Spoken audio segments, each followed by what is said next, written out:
હવામાન વિભાગ અને હવામાન નિષ્ણાંતો દ્વારા જે આગાહી કરવામાં આવી હતી તે આગાહીના ભાગરૂપે સમગ્ર સૌરાષ્ટ્રભરની અંદર છે તે વરસાદ વરસી રહ્યો છે। ક્યાંક ગામડાઓમાં સારો એવો વરસાદ પણ જોવા મળ્યો હતો, ક્યાંક પુલો પણ તૂટ્યા હતા અને રસ્તા ઉપર વરસાદી પાણી પણ ચાલતા થયા હતા।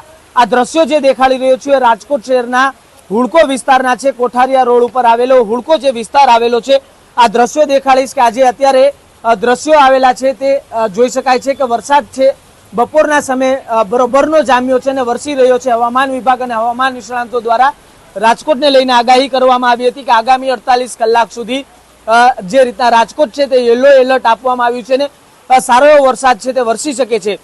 સિઝનનો વરસાદ છે તે મોડો શરૂ થયો છે, પરંતુ ક્યાંક ધમાકેદાર એન્ટ્રી સાથે આજરોજ સવારથી મેઘરાજાની એન્ટ્રી રાજકોટ શહેરમાં જોવા મળી રહી છે। રાજકોટ શહેરના racecourse ring road, Yagnik road, Kalawad road, 150 fit ring road, Amin માર્ગ સહિતના વિસ્તારોમાં જે રીતના વરસાદ છે તે સારો એવો જોવા મળી રહ્યો છે અને ક્યાંક રસ્તા ઉપર પણ પાણી છે તે ચાલતા થયા છે। ત્યારે આ વરસાદને લઈને લોકોએ પણ જે રીતના સાવચેતી છે તે રાખવાની છે।